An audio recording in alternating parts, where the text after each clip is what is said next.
Assalamualaikum warahmatullahi wabarakatuh. Segala puji bagi Allah, Zat yang mengatur alam semesta, mampu merubah yang tadinya telapak tangannya menyengadah ke atas, kemudian dirubah oleh Allah, dibalikkan oleh Allah ke bawah. Yang tadinya fakir, mengemis di mana-mana, lalu Allah rubah semuanya itu hanya sekejap mata, berubah menjadi memberi. Allah yang maha segala-galanya di alam semesta ini, yang tidak pernah mengecewakan kepada hambanya.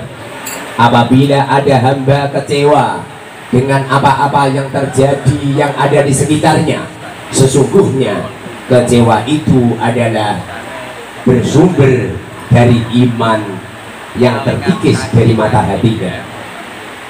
Kaum muslimin yang dimuliakan oleh Allah Subhanahu wa ta'ala, Allah Subhanahu wa ta'ala menurunkan keimanan yang tertera di dalam qalbu kita,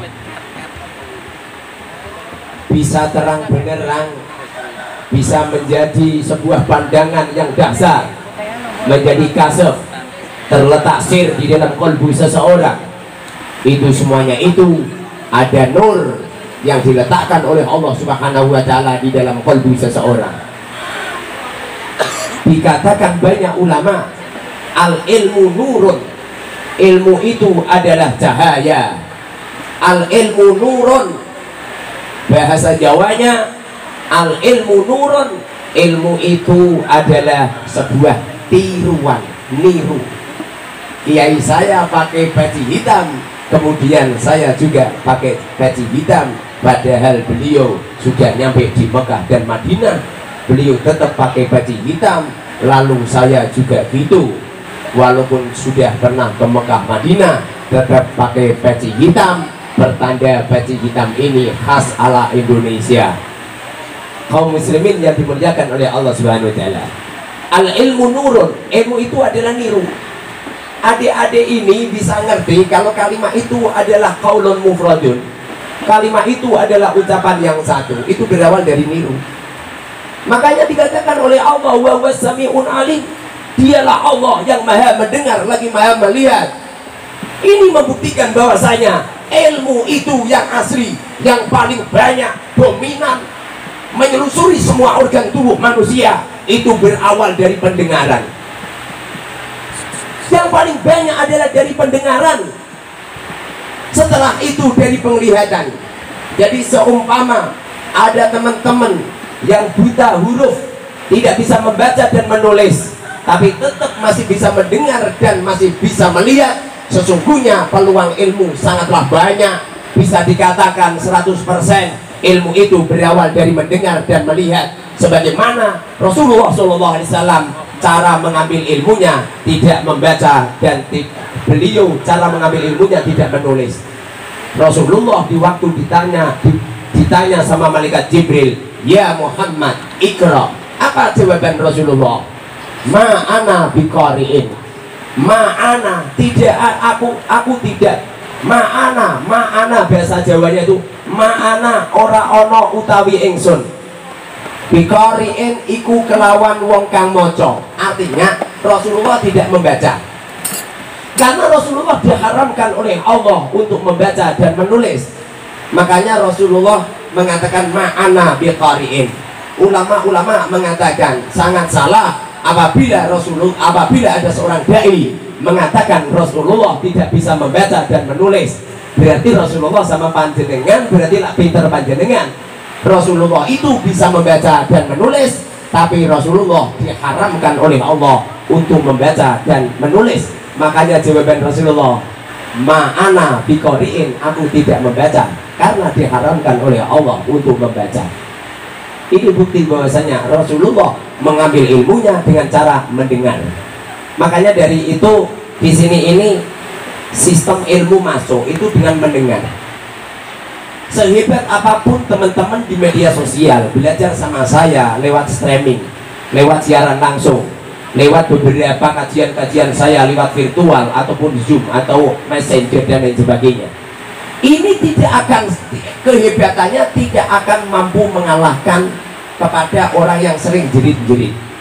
Karena di balik jerit-jerit ini ada ilmu khusus. Apa kalimat? Ucapan yang satu. Ucapan yang satu. Ini apa itu jerit-jeritnya ini mampu apa itu mengkristalkan ilmu di otak.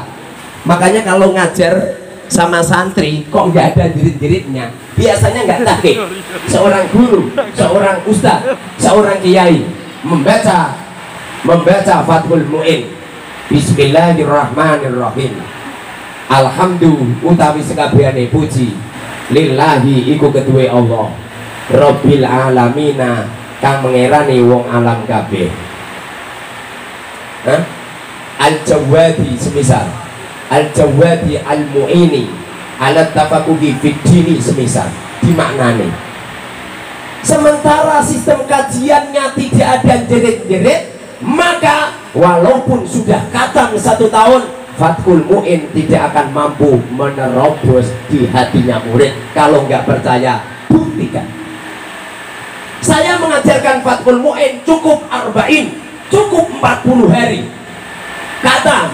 Tidak hanya sekedar khatam, tapi santri mampu untuk membaca potongan, santri mampu untuk menjawab semuanya.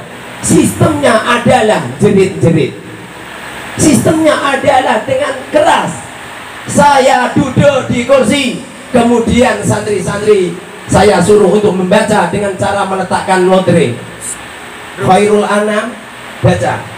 Santri sebelum ngaji Fathul Mu'in sudah menyiapkan semua makna, semuanya sudah menyiapkan makna semua, bahkan sudah mempersiapkan untuk kosongan.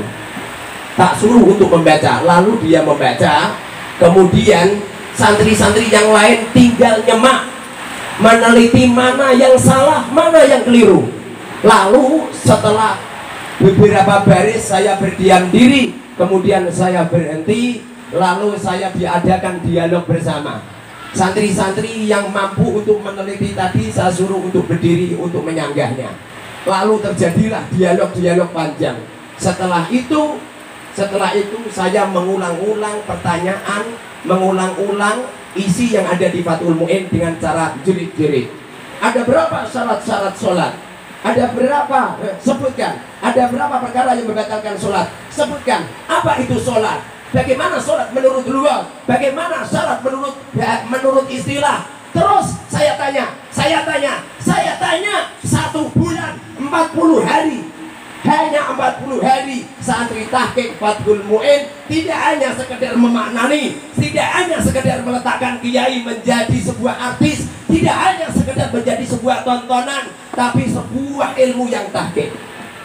Sosok arba'in caranya seperti ini, arba'in sistemnya seperti ini. Saya mengkaji Ihya Ulumuddin tidak harus 1 tahun, 2 tahun, 3 tahun, 4 tahun khatam, tidak. Tapi saya mengkaji Ihya Ulumuddin cukup 40 hari khatam. Bagaimana sistemnya? Sistemnya adalah santri saya kelompokkan. Anggap saja ada orang 100, saya kelompokkan menjadi 10. Berarti 10 kali 10, 10 orang, 10 orang, 10 orang.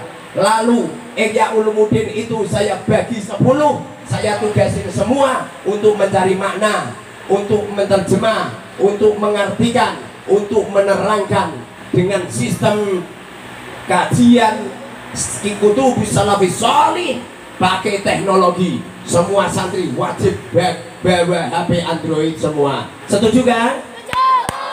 Semua santri pakai HP Android semua. Semua santri pakai laptop. Arba'in ini adalah lonceng untuk menerapkan sebuah keilmuan, ilmu salafus shalih dengan cara pengembangan teknologi. Anak-anak kecil di saat mereka senang dengan HP-nya, terus mereka main gamenya, sesungguhnya ini adalah gendang dari Allah Subhanahu wa Ta'ala untuk menerapkan sebuah kecanggihan otak-otak para generasi-generasi Islam, yang para pakar-pakar Islam itu tidak ada negatifnya kecuali mereka yang tidak bisa memanfaatkan gadget, tidak bisa memanfaatkan teknologi. Pada akhirnya kiai, pengurus sibuk ngerampasi HP-HP santri. Kemudian mereka melakukan keharaman-keharaman. HP-HP itu dikumpulkan lalu dipukulin seperti orang yang nggak paham hukum. Kalau ini dilakukan oleh pondok-pondok modern yang tidak paham tentang fikih, tidak paham tentang kaidah fikih, tidak paham tentang usul fikih, tidak paham tentang hadis riwayah, tidak paham tentang takhrijul hadis, tidak paham tentang ahkamul Quran, tidak paham tentang tafsirul Quran bil Quran, tidak paham tentang tafsirul Quran bil sunnah, tidak paham tafsirul Quran bil aqli. Sangat-sangat wajar. Bagaimana kalau dilakukan oleh seorang kiai, seorang ustadz, pengurus pondok pesantren di pondok pesantren salafiyah, mukulin barang? Bagaimana ini hukumnya? Apa perkataan Syekh Al-Alim Al-Alamah Al-Fahamah panjenengan pun Syekh Abu Bakar Sato dalam karya tulisnya Syarah Fathul Mu'in, yaitu di kitab I'anatul Talibin. Beliau mengatakan at-ta'zir bil mal haramun. Takzir dengan harta adalah haram. Takzir bil hadmi haramun. Takzir dengan cara untuk menghancurkan adalah haram. Bagaimana sebuah kebanggaan pondok pesantren di saat ada pengurus menghancurkan HP-HP itu dipamerkan di media sosial? Bukankah ini adalah sebuah aib besar? Masa dilakukan oleh mereka-mereka yang paham dengan ilmu agama? Di mana letaknya? Setelah saya berkunjung di pondok itu yang menghancurkan itu, lalu saya temui santri-santri yang pondoknya sudah di atas 6 tahun. Lalu saya suruh untuk membaca Fathul Mu'in. Naudzubillah, summa naudzubillah min dzalik. Mereka tidak bisa. Alasannya, mohon maaf Yai, mohon maaf, pondok kami tidak seperti pondok panjenengan gitu loh. Subhanallah, apa pondok itu hanya sekedar tempat kos-kosan?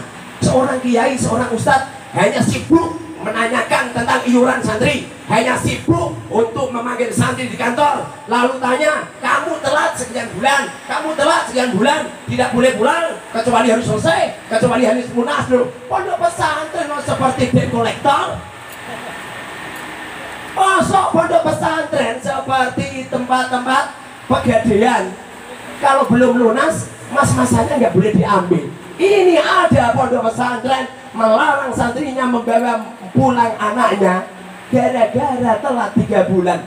Wallahi aku dengar sendiri, wallahi beliau datang ke rumahku sendiri cerita yang semacam itu. Bahkan anehnya lagi, ada sebuah pondok pesantren menahan murid gara-gara belum lunas iurannya.